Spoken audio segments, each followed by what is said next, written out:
I abandoned my family, and I am okay with it. I am sitting in my RV outside a cafe with free internet access, typing this. I have gone over this so many times in my head, but I figured writing this out could help me clarify the thoughts in my head. I abandoned my family a little over a week after D-Day. Wife 36F and me 37M and daughter 13F. It's now almost 6 months since that day. I discovered her affair by chance. I was totally clueless. I believe we had a good marriage, plenty of intimacy. We would talk about stuff for hours. We had date night regularly. We had shared and individual hobbies. We were healthy, in fairly good shape. It was good. Or maybe it was just me thinking that my wife, let's call her Eve, she cheated. So she obviously preferred another man, not me. And if she could betray me like that, she couldn't possibly love me. Here I was thinking she was my best friend. I guess not.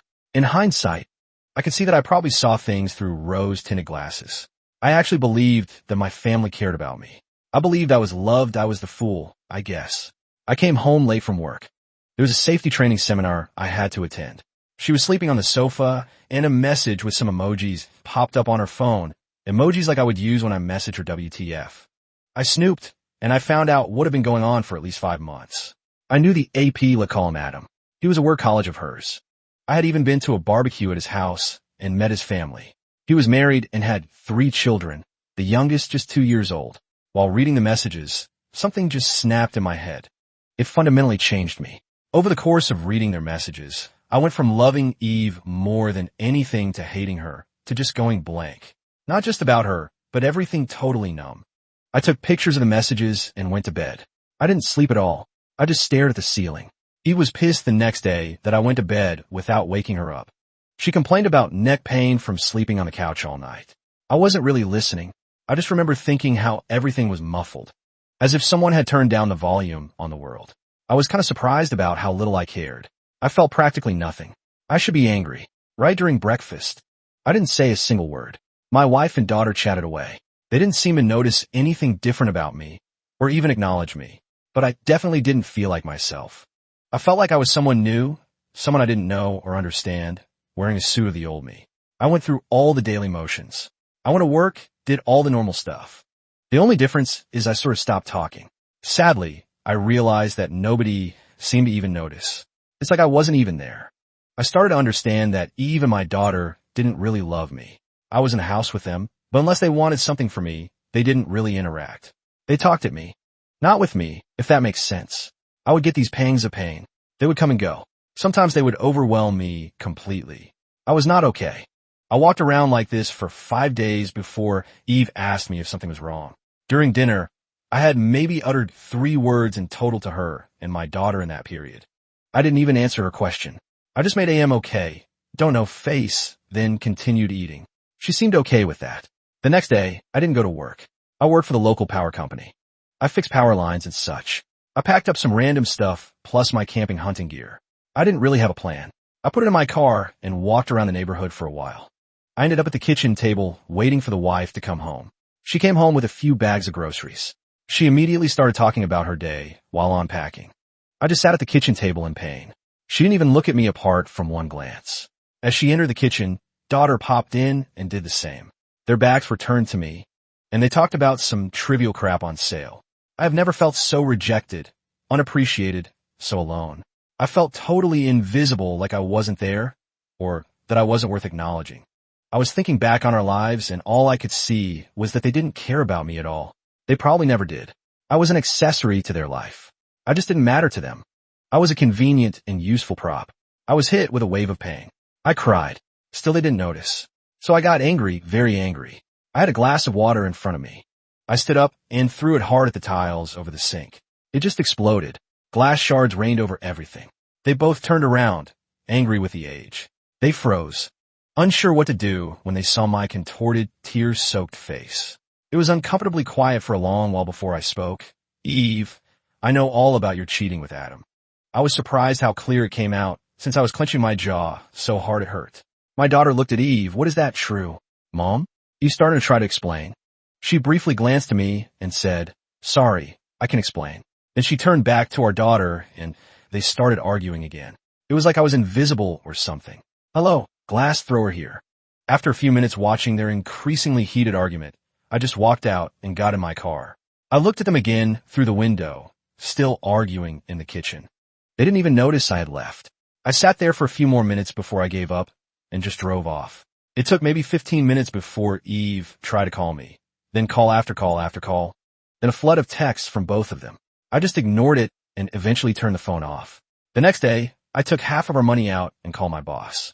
I told him I didn't know when I would be back. He told me if I didn't show up, I was fired. I just told him okay and hung up. I just didn't care. I went to Adam's house. His wife opened. I gave her a copy of the messages and told her what Adam and my wife had been up to. I left her crying on the stairs. At the end of the day, I ended up in a cheap hotel at the edge of town. The next few days were kind of a blur. While I tried to come to terms with things, I didn't make any real progress, mostly staring at the wall, trying to think of reasons not to end myself. Eve's older brother is a cop. Let's call him Bob. Bob showed up on the third or fourth day. I'm not sure. I don't know how he found me. He tried to interrogate me. I didn't say anything. When I didn't engage, he told me I was under arrest and put me in cuffs. However, he didn't take me to the station like I expected. He took me home instead. Bob dragged me into the living room, where my wife and Du immediately started berating me. Still, I said nothing. I just listened in amazement while they told me how terrible this was for them. When a terrible a whole, I was for making them worry. It went on for a while. In the end, he screamed at me, say something. I stared at her for a while before calmly saying, I have nothing to say to you. Poor Bob freaked out and slammed me against the wall, screaming at me to not talk to his sister that way. I got a lot of satisfaction out of Bob's violent reaction. I don't know why it made me so happy. I was laughing. Bob's wife left him 4 months earlier. I smiled at Bob. You're pathetic, Bob. Did you beat your wife to Bob? Is that why she left you? Bob hit me hard. I went down. Wife and daughter started screaming their heads off. As I started to get up, I just laughed even harder. I just couldn't help myself. I was bleeding from somewhere. I saw on the floor. I'm still in handcuffs, laughing. Maybe it was the absurdity of it all. I spat blood in Bob's face and said, "Who you, Bob?" He hit me again, hard enough to knock me out cold. This time, I woke in the hospital. I puked all over the floor the second I opened my eyes, so I knew I had a concussion. Eve, Bob, and my daughter was there. They were talking at me. I was too confused to make it out. A nurse appeared and asked them to leave. She got me a pan to puke in and called someone to clean, while she was taking my pulse. I told her that my family put me here and that they were not to come anywhere near me, that if they came back into the room, I would leave. I would just run away. She argued kind of sternly that running or even getting up was a really bad idea for me, but she would talk to security. I didn't see them again in the hospital. It was bliss. Finally, I felt a little at peace. I could think I was thinking about maybe reporting Bob to get him fired, but it's a small town. His colleagues would probably cover for I considered confronting my wife. But that didn't make any sense to me either. I decided to disappear, to turn into a ghost. I wanted nothing to do with these people ever again. I made a letter to each of them. I warned Bob that if he ever bothered me again, I would report him. I told my daughter that Eve had betrayed me and that she would be without a father from now on. To Eve, I made a longer letter. I tried to be as practical as possible. I told her to sell the house, that I won't be paying the mortgage or utilities anymore, etc.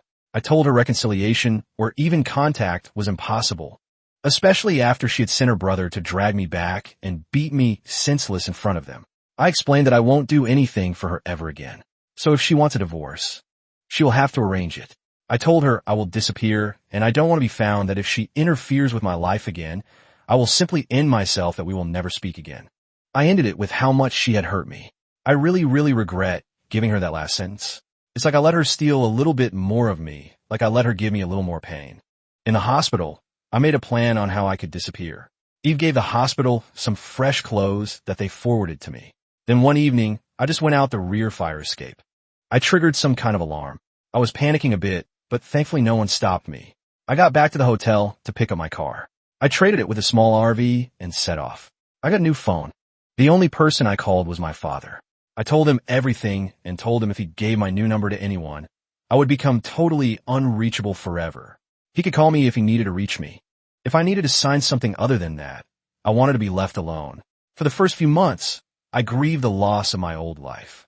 But I came to realize that I grieved the loss of a fantasy, a memory that only existed in my head, the loving wife and daughter, the family friends.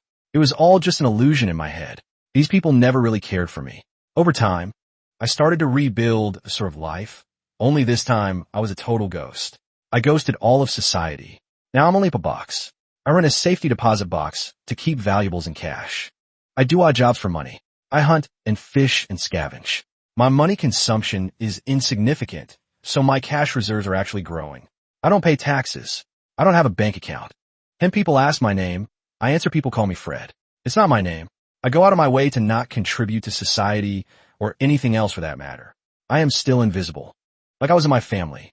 At least now, I am invisible to strangers, not people that claim to love me and to be honest. I kind of like it now. I brew my own beer. I move around. I have no obligations. I work when I want. I spend a lot of time in nature, just relaxing. I have a few friends that I hunt and fish with.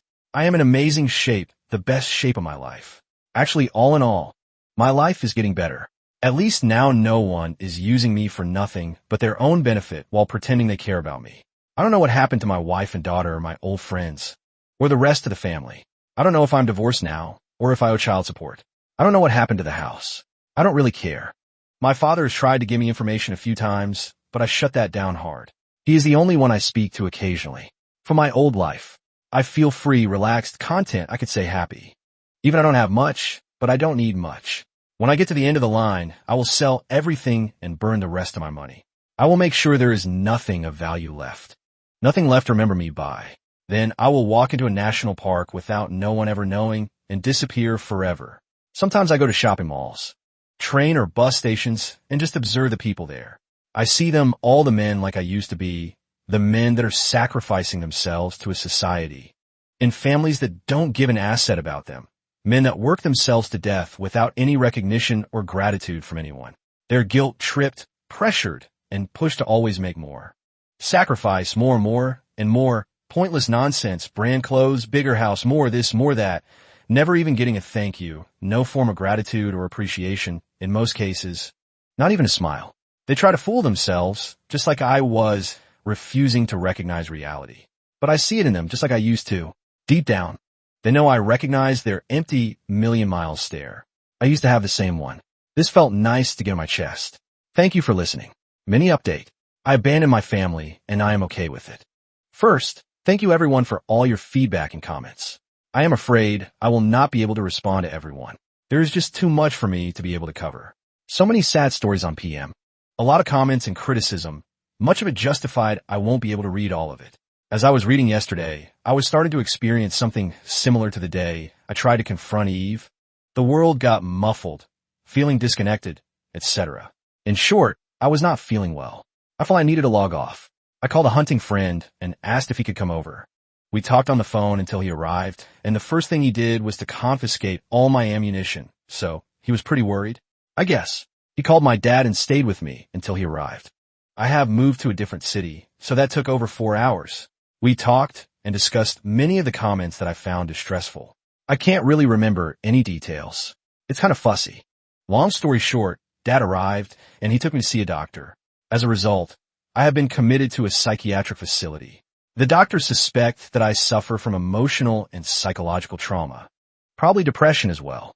Apparently, the numbness, extreme desire to self-isolate, strange reactive behaviors like laughing at being beaten, nobody loves me, feeling undeserving, reclusive, etc., are pretty clear indicators. According to the doc, I don't know really, I will have to wait for more diagnosis. I have no idea what they will do about me, or if they can even do anything. I hope to talk to my daughter in the near future if the counselors say it's okay for me and her, and if she wants to. My dad has talked to her a bit about the situation. He tells me that she loves me and asked for me. I guess many of you are right. I'm a massive piece of asset. My dad is with me, for now, and I will be monitored 24/7 for the next few days. They tried some medication, but I had a very negative reaction, so they will try something else tomorrow. Peace. Bob somehow found the post and me and apologized. Eve hadn't told him the real reason I left the hotel.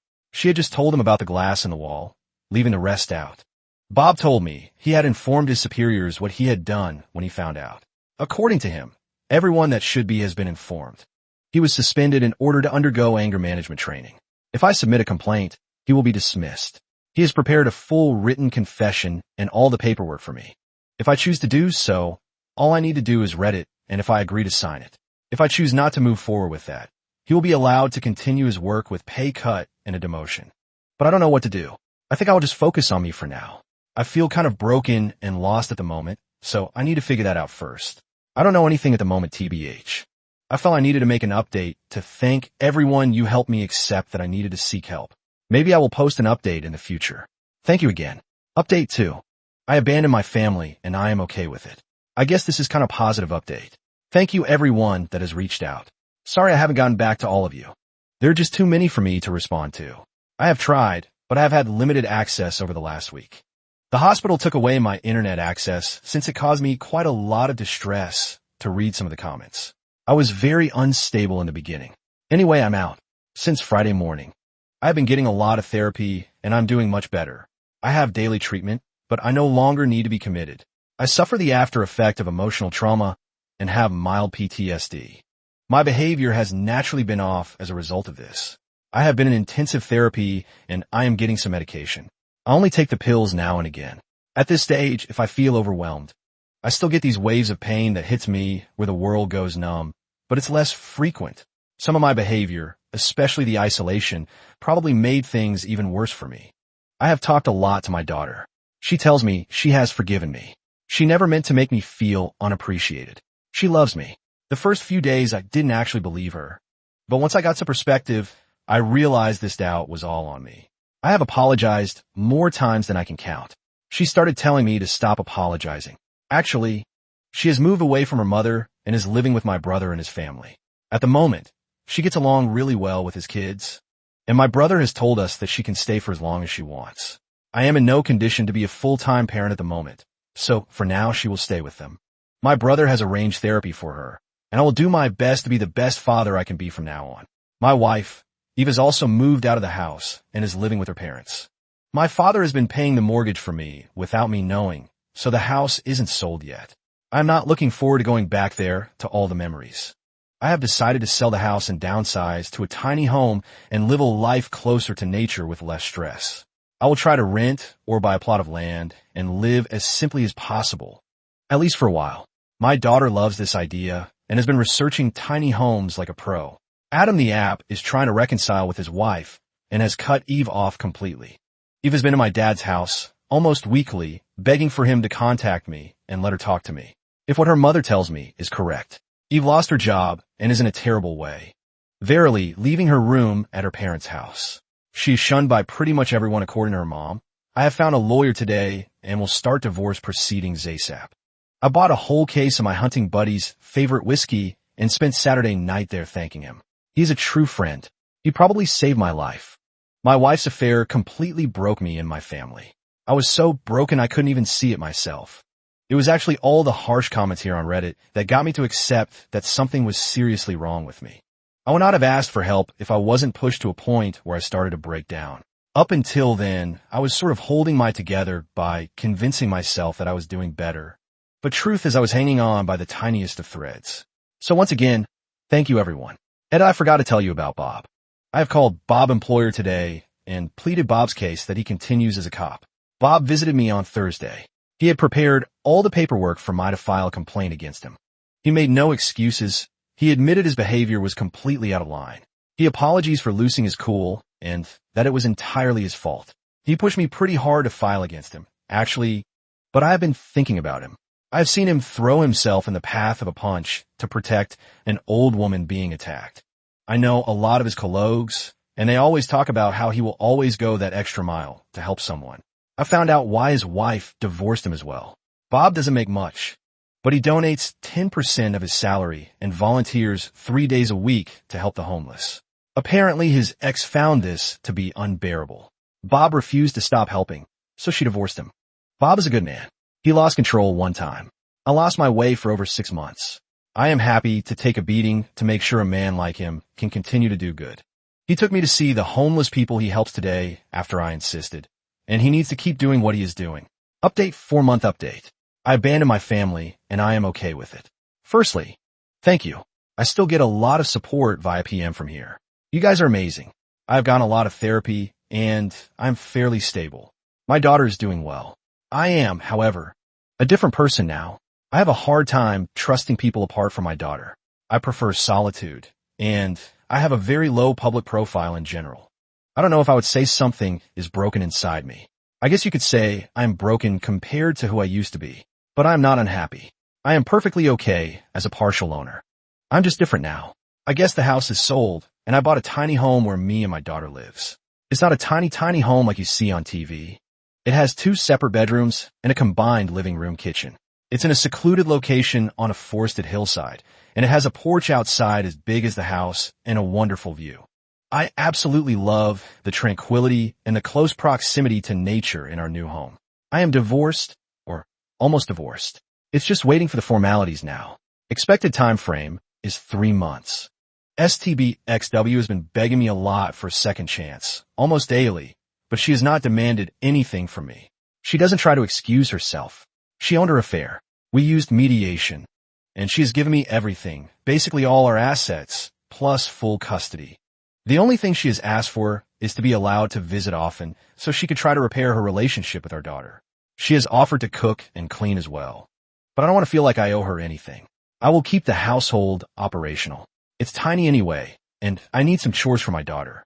I don't want her to grow up to be a spoilt brat. My daughter and SDBX relationship is very strained. We'll have to see how it goes. For you that want to tell me this is a ploy to try to get back with me, don't worry. She's not sneaky about it at all. She has told me straight out that she hopes we can find a way back together and that she will make efforts towards that if I put up boundaries. She has promised to respect that. So, I'm okay from my perspective. I have told her I want closure, but there is no way of repairing our relationship. We will be co-parents. That's it. I have insisted on split custody since it's cumbersome to undo full custody after the divorce is final. Now that I can think straight, I want our daughter to have a relationship with her mother. I have forgiven her and moved on. I will live my life as I see fit from here on out. As for the assets, I will give her half at the last minute or directly after the divorce. We build up these recourses during our marriage, so it's only fair she gets half, but I really want to see if she will go through with it, actually giving me everything. She is very remorseful, and I find it helps my healing. STBXW is still struggling. Some would say she is an absolute wreck. She's going to counseling. We all are, including family therapy for my daughter's benefit. I am determined to try to make up as much as possible for my daughter for my mistake. My daughter is very sharp. I believe she has forgiven me, but she watches very carefully how I act toward her mother. I am determined to be a good role model, so I will act exemplary. When I posted, I was in a really bad place. Thankfully, I was stupid enough to post on Reddit. I don't even know why I posted TBH, but I got some much needed feedback that sort of snapped me out of it. It's been incredibly hard to deal with the aftermath, but I'm finally starting to stabilize. Even if our family and marriage is destroyed, we will be okay in the end. So thank you all once again. Redditor's reactions, Redditor 1. I'm still not mad at this writing prompt, lol, it's fake, but entertaining. Redditor follow-up. Fake as hell. He can't even decide if he's English or American. Throughout the posts, words like neighborhood, followed by behavior comments with the word fantasize, followed by apologize. Dudes, just LARPing a victim mindset with heavy incel energy. Redditor 2. So happy to see you're in a better place. Bad on the road to healing. Redditor 3. I would take the full custody in assets. You could agree on a co-parenting plan outside of court. And the assets can go into a trust for your daughter or a college fund if you don't want to keep all of it. Your SDBX is remorseful for now things change. You don't know who she'll end up seeing once she starts seriously dating again, and what they'll put in her or your daughter's head. There's stories out there of guys who showed mercy and ended up seriously regretting it later. Don't be one of them. I'll answer, maybe, but I will act honorably when I get the chance. If she does is to act badly at all Redditor 4th, I don't know why cheaters try to come back. They never see how totally devalued they become in the eyes of the one cheated on. Dear listeners, please share your thoughts in the comments section below, and don't forget to like, share, and subscribe.